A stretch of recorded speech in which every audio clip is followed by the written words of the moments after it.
That's a fine maypole.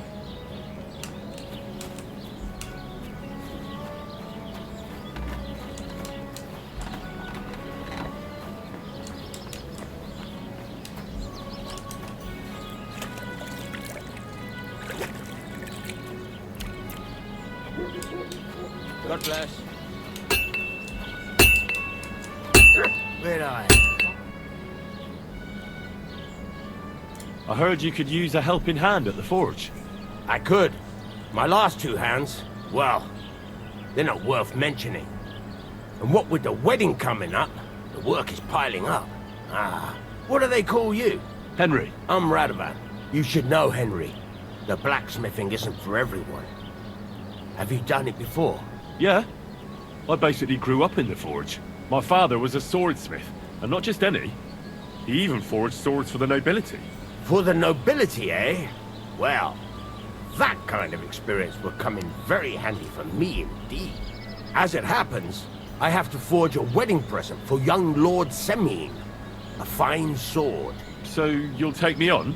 Hold your horses. I'll have to try you out first. You could forge me a hunting sword as a test, so I can see if you can make a straight blade. That shouldn't give you much trouble if your father was a swordsmith, should it? Sure thing. I can get started right away. Great. Find some iron and get started then. Iron? You can't make a sword out of butter, but if you don't have your own stuff, you can get everything from the chest in my forge.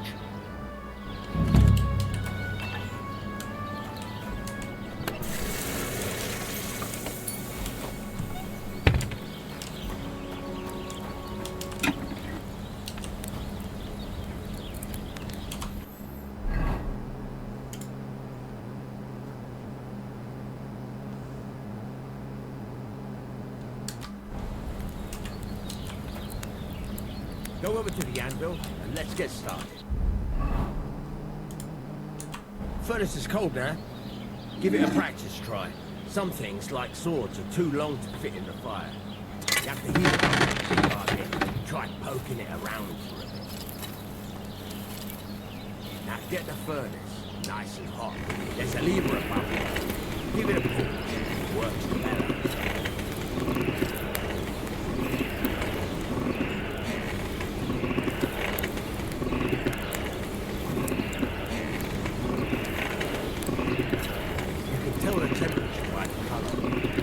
Able to tell when it's in the fire. You have to take it out from time to time and take a look. Try it out. See? It's the color of straw, which is what you want. And you heated the whole thing up. Nicely done. Now you can go straight to the anvil. Try moving the sword along the anvil so you can get the hang of it. Now take the hammer and try hitting it a few times.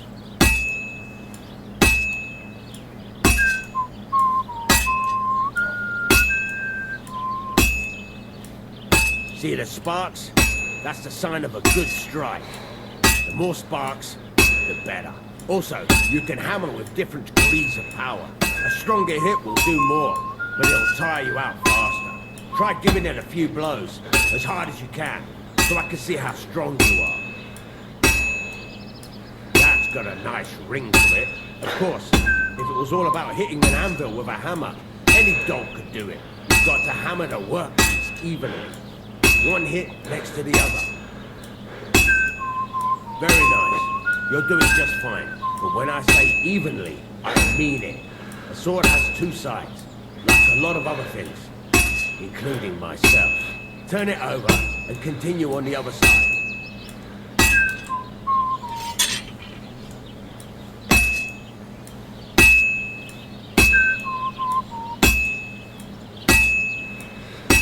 Nice. Now try forging it on both sides. The closer it is to being finished, the more it will take on the shape you want. It'll cool off soon anyway.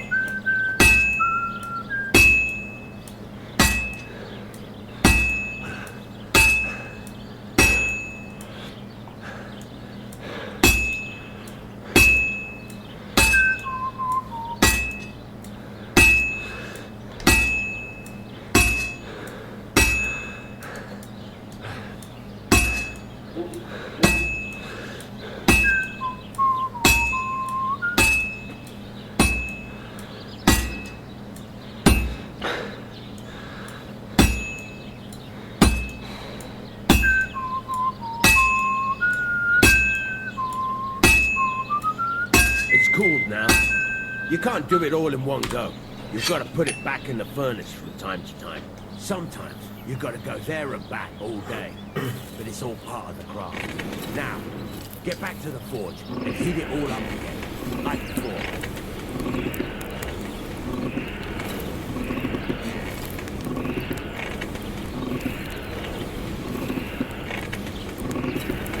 The whole thing is heated up now, so come over to the anvil.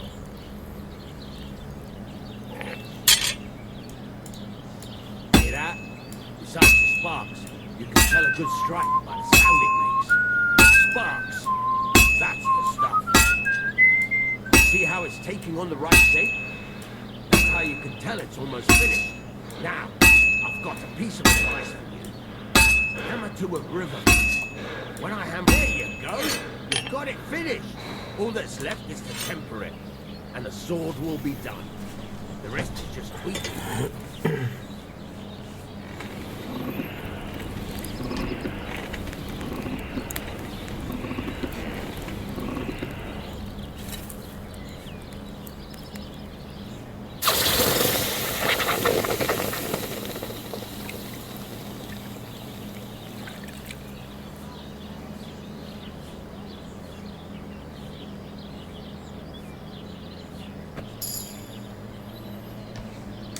Right.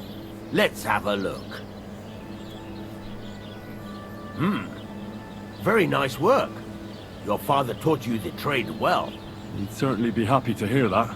If you carry on hammering as well as you did today, you've definitely got a job here. Even so, keep in mind, it's all about making sure every strike does its job. That's why you can't let it get cold, or keep striking the same spot. If you work evenly, each strike falling right next to the last one, you can't go wrong. Got that? Or is there something else you want to ask about?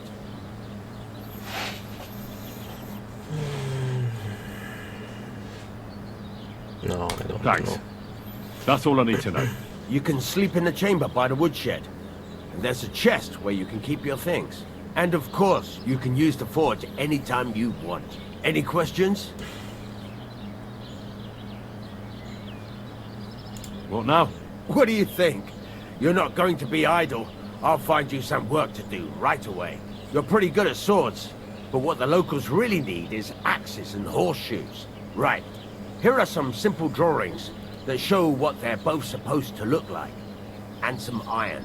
You can get down to it right away. Just like that? You aren't gonna help me?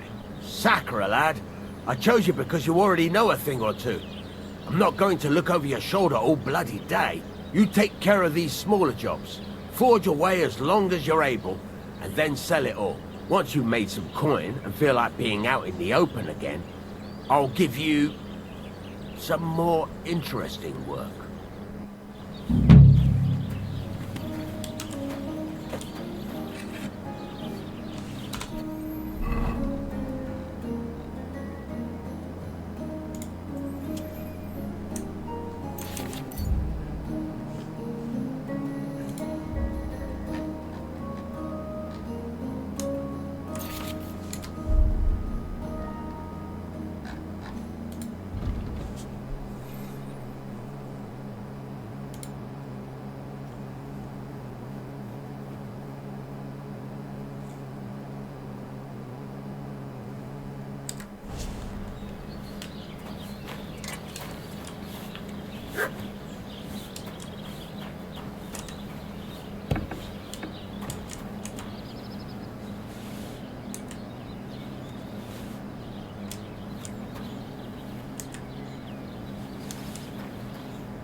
Is this not the one that I've just created?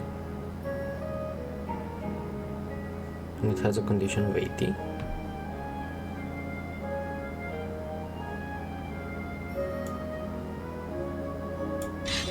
Okay. But I don't know why. Doesn't matter. Maybe we'll sell the other one. God bless.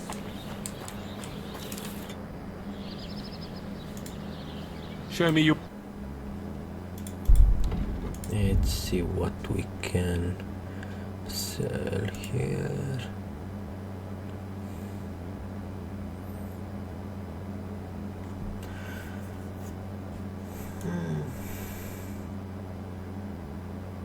I don't know if should I use also maces. I mean, they are stronger against armors, but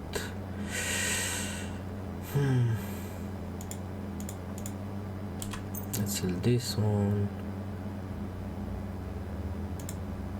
And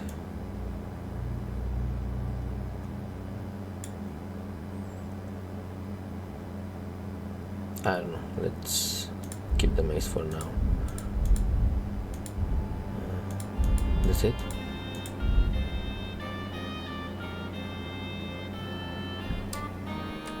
Let's talk about the... Sure,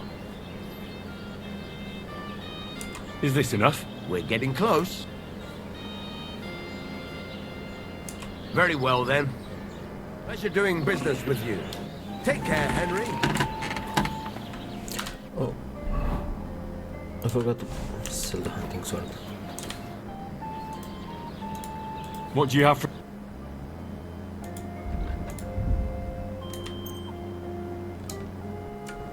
I'd like to do something... But of course, What would you say to... you really won't come. Finally. Thank you. And come again, Henry.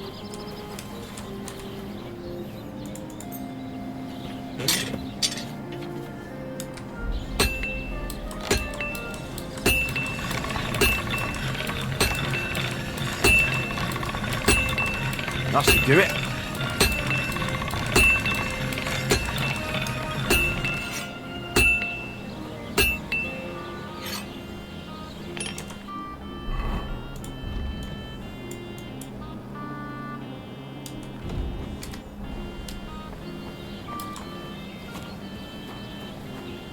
God bless you. Don't shove.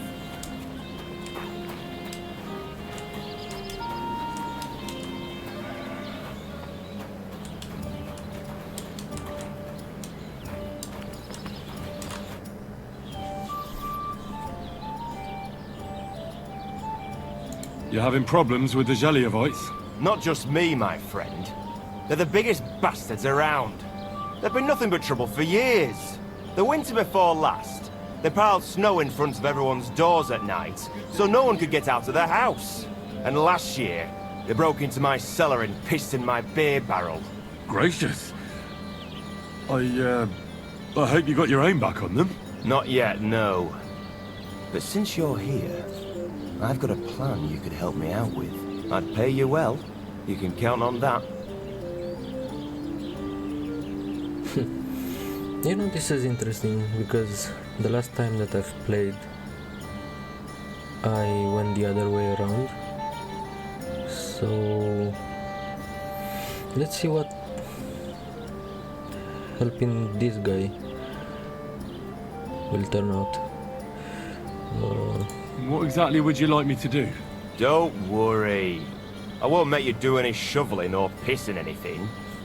But I'll tell you exactly what I have in mind, only after you promise to help me.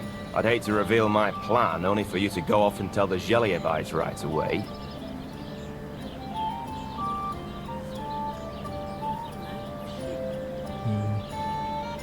Well, if you've got it all figured out, why don't you do it yourself? Right. And who's going to run the inn in the meantime, eh? Besides, everyone in Jelioff knows us. If someone from here shows up there, they'll get suspicious. All right. I'll help you. Listen up then. Old Albron, the owner of the biggest plot of land in Jelioff, has this beautiful bull. White as snow he is. The finest animal far and wide. Obviously, he's very proud of it. Very protective too. Now you, will give his beautiful snow-white bull a nice new coat of paint. Olbram is going to lose his mind. Simple, right? Painting a bull, eh?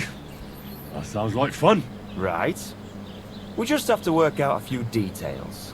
First, we have to get some paint. I don't reckon we'll be able to get any here in the village. But you can try and ask Bartoszek, the tailor in Trotskovitz. I hear he dyes his own fabric.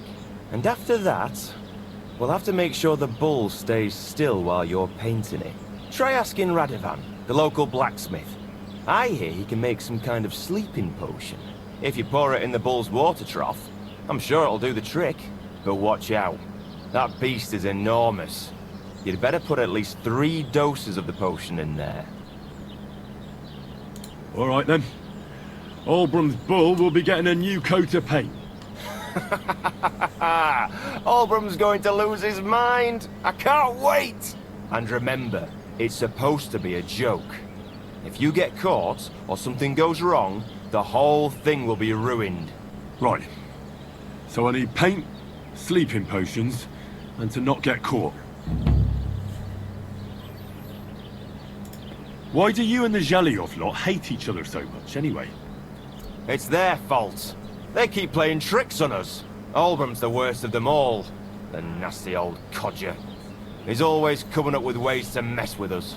He's the one that stole our pasture. What pasture did they steal from you? The one that stretches from the orchard behind the Takov down to the gamekeeper's lodge. It's been ours since time immemorial. But the Zhelyevites took it from us.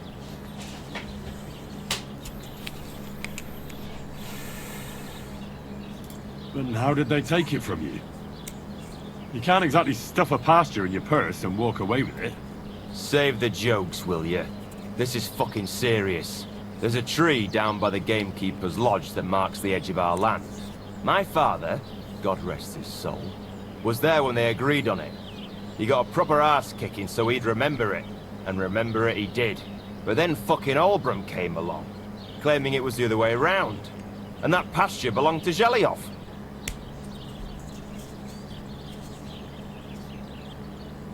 Well, can't you all just reach some kind of agreement? Do you think we haven't tried? But there's no talking to the Zhelyevites. Year after year we meet in that pasture. I tell it like it was, but Olbram always starts spewing his lies. Then we end up arguing until the sun sets. And when the Zhelyevites are at wit's end, they come at us. And nothing ever gets solved. We managed to convince them to at least give us back half the pasture. But I know the whole bloody thing belongs to us. We can't just leave things like this.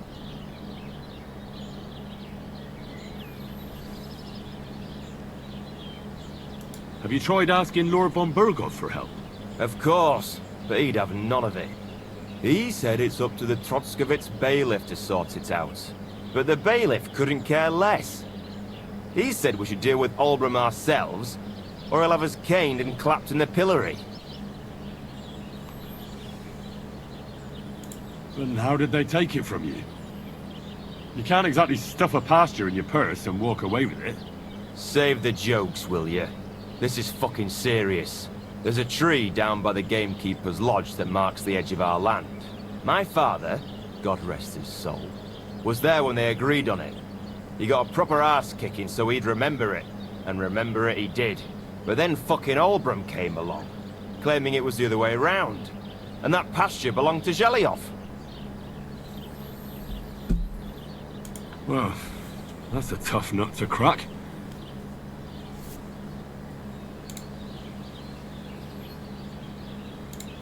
What's new around here? Vostotek.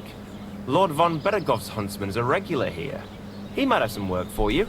He's got a cottage near Vidlak Pond. So if you know your way around the woods, you could go and offer him your help. I hope he hasn't started drinking somewhere else.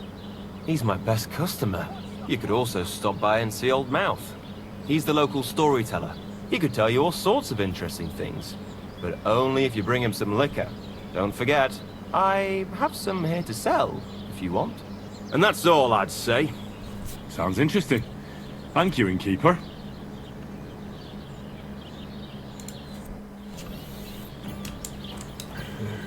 Same to you.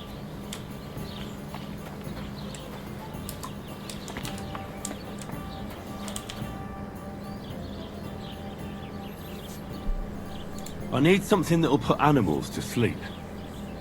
Project said you might know something. Did you get tired of blacksmithing and take up farming instead? I just happen to know of something. I used a concoction that will put even a startled mare to sleep in no time. I once accidentally drank some and slept for 3 days. But the recipe is an old blacksmith's secret. The kind you don't just give away. You're in the trade, so I can tell you. Listen up then. You take some poppy and thistle and boil them in oil. Then, after it cools off, you add a little herb Paris. That doesn't sound too complicated. Thank you.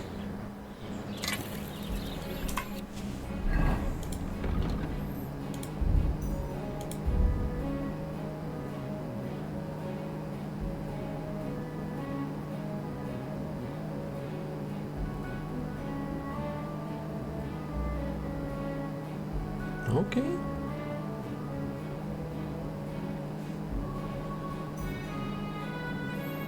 It's also poison, and it can be applied to weapons. Okay.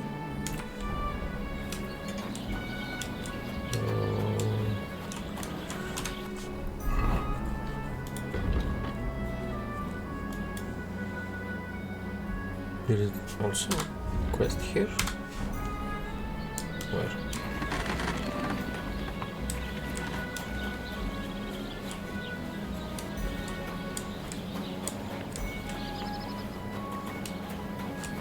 Hail! What did I do to you? That mouth thing. People call you the Mouth, right? They say you tell all sorts of stories. I'm no mouth to you. My name is Denyek, got that? What do people call you then? Bughead? Arseface? I'm sorry. Pleased to meet you. But you were right about the stories. I could tell you stories so sad they'd make the devil cry. Or would you prefer something so scary it'll make the hairs on your ass turn white? But it's a lot of hard work for me. Now, if you had something to drink or a couple of groschen, that might help loosen my tongue.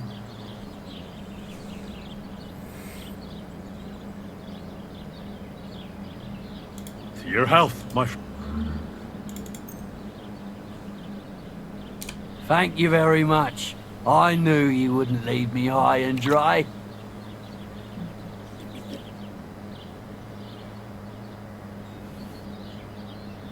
So what kind of story would you like to hear?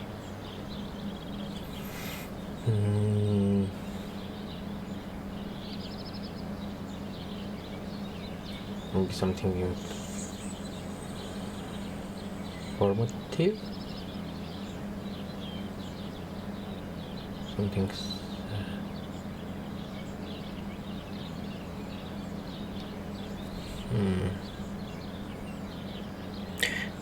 I remember that the last time he told me a story about two brothers or something like that, and I ended up finding a silver axe, but I don't know, something I like informative. stories that can teach me something. Stories with a moral. Haven't you heard enough of those in church? But it's not a problem. I have just the tale for you. And it's not one you'll hear from any priest. So, once upon a time, there lived in these very lands two brothers.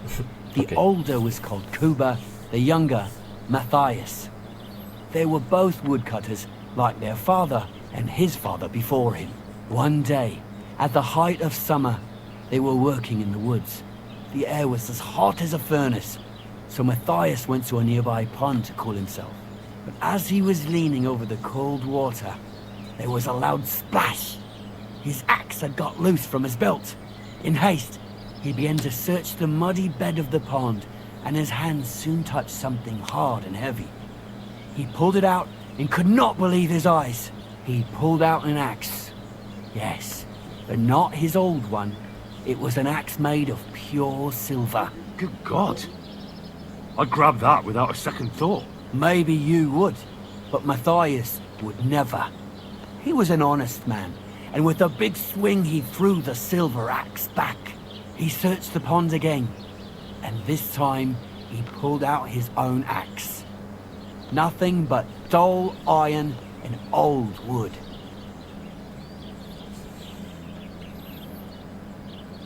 I reckon that was the right choice. Who knows who the silver axe belonged to? Well, quite. Listen on. Matthias was just about to leave when suddenly a water goblin came out of the pond, silver axe in his hands, and he said, "You're a righteous man, Matthias, and for your honesty, you may keep both axes." Matthias, not hanging around for the goblin to change his mind, took up both axes, gave us thanks, and ran to tell Kuba all about it. Kuba, however, was not best pleased with his little brother's fortune. He deeply envied Matthias for his newfound wealth, so he set out to try the same thing.